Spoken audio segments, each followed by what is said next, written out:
Well, hello everyone.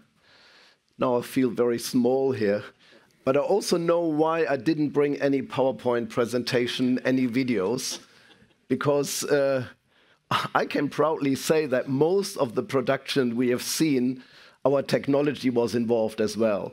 So thank you, Marco. It's really an honor to work with people like Marco. And, you know, I'm doing that for almost 40 years in all kind of cultural events, sports events, all kind of things. I mean, think of Formula One and their car-to-pit communications. That's us since the early 90s.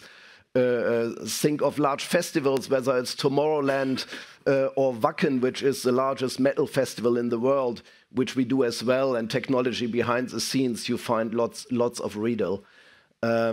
Or if I look back about 11 years, no, in fact, it was 13 years because it happened 11 years ago. I got a call from the right-hand man of the owner of Red Bull, and he said, you know, we have a crazy idea and we need technology. And he said, you know, we have an athlete. He wants to go up to the stratosphere in a capsule and jump out. And, well, the end is known probably to all of you. It really happened. And we've been involved there because we developed all the system in the capsule, all the video, audio technology, which made about 1 billion people watch this live, which was certainly an interesting experience. So, Marco, you spoke about technology, but really I'm kind of the tech guy, but I don't really want to talk about technology because I'm wondering these days, is what we are doing the right thing? Is that really the right thing? I mean, we're living in a world which is threatened by many things, but overall a climate change which threatens humans, and we don't even know whether in 200 years' time we still exist. And we do events, and all these events, they certainly have a carbon dioxide footprint, which puts a question mark. And you know, I really think, can I still do Formula One? With all these cars taking the fuel and all that footprint? By the way, if I compare that with like a stadium event, like a football match, it's almost the same. That is something where sometimes people have not the right view because the main part of the carbon dioxide footprint doesn't come really from the traveling the equipment. It's really coming from the audience. It's coming from people.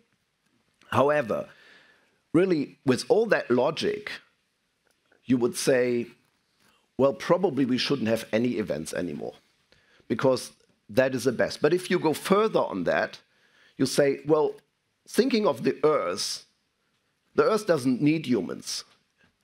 And then the logic is we all commit suicide because that's probably the best thing for the world. So that was basically one thought chain I had in my head. But I came to the conclusion, no, that's not the right thing. And that's why I'm here, by the way. Otherwise, I would have concluded on that probably. No, but I didn't. I really feel that our work has a tremendous importance in exactly solving these problems of the world. Because if you look at like, what are these problems about, then they almost feel like we are going against physics. You know, think of like just the amount of humans on Earth and the resources we have. You come to a logic, there's not enough resources for the amount of humans. So it looks like logic and physics can't solve this. But if you go back in history, we have seen many times that something looked really impossible, but it was achieved, and it was achieved by humans with their creative brain. And this is really what humans sets apart from animals, that we can do those things. And culture and events, that is culture, really makes that difference. And that, in my mind, is why it is so important that we do our work. Think of the following. You know, Eurovision Song Contest. You know, you can argue the music. But, well, anyway, don't want to discuss the music. But, you know, last time Eurovision Song Contest was in Liverpool. You know why it was in Liverpool? Because Ukraine won. So I think Eurovision Song Contest should have gone to Ukraine. Yes, there's a war in Ukraine. But I was preaching to the EBU guys to say, please go to Ukraine anyway. I even offered my all service I do for that event will be free of charge. I don't want to charge for that.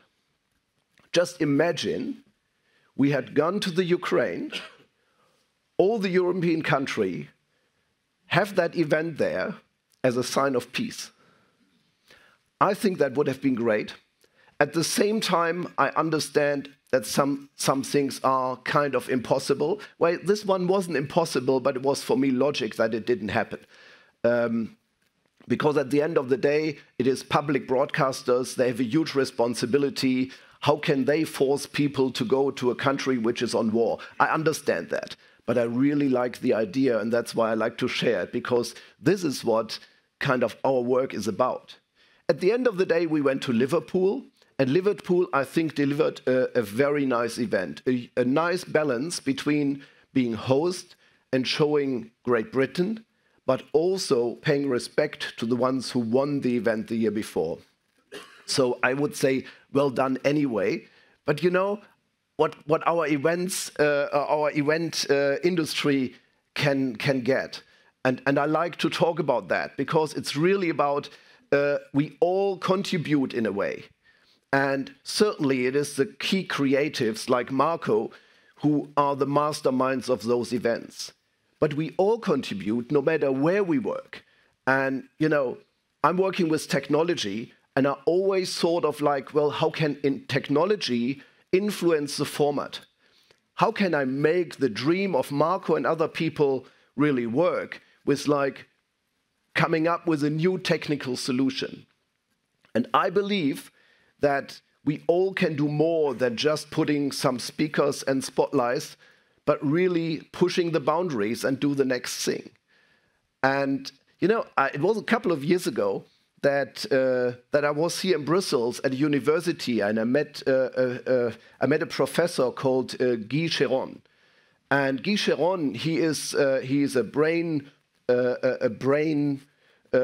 expert, let's say. So basically, he's in the brain scientist area, and really complete different area, because that was more about human body and how the brain functions and such.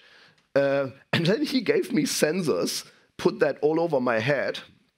They kind of did some tests with me and said, you should think about this and that. And this was like connected to some other equipment. And then they put kind of a remote control car on the floor. And they trained my brain to move this car. And I almost couldn't believe it, you know? And I felt that, oh, wow, it is really interesting what humans are capable of if we bring the right technology into the game. And we started thinking of what is possible with that technology? What can we do in events in kind of not really reading the mind, but, you know, getting triggers caused by brain activity. This came up this morning, basically, because I woke up early. I was super nervous to be on stage here, so I started thinking of what I will talk about. And then I said, well, I'm in Brussels, so basically, or at least close, what connects me to this location? So that's why this story came up, and I kind of like it, you know. But you can also go a bit further and think of Europe for a moment. I mean, we are all Europeans in the room, I guess, and at the same time, you know, there's huge discussions in Europe. Where are we going? Some of the countries are kind of on their own. Others believe we should stick together. And I believe, you know, in those things, there's always truth in all these stories and all these directions. But my belief is, if I look around the world and I see China, I see Russia, I see the United States, then I believe we in Europe, we can only play a role if we stick together. We need to be united. At the same time, The real value we have is the different cultures, including all the different languages, which we experienced earlier today on stage. And I'm always impressed if someone speaks so many languages, so well done. Because I can't. So my limit is reached with English and German. And I really think that it is something special what we have, our culture, and our culture is reflected in all these events. And that's what we do. So on one hand, Europe needs to be united in certain ways that we have one face to the rest of the world. At the same time, what differentiates us from someone like China or a country like China is really that diversity. And that diversity is fantastic. And yeah, basically that is my message.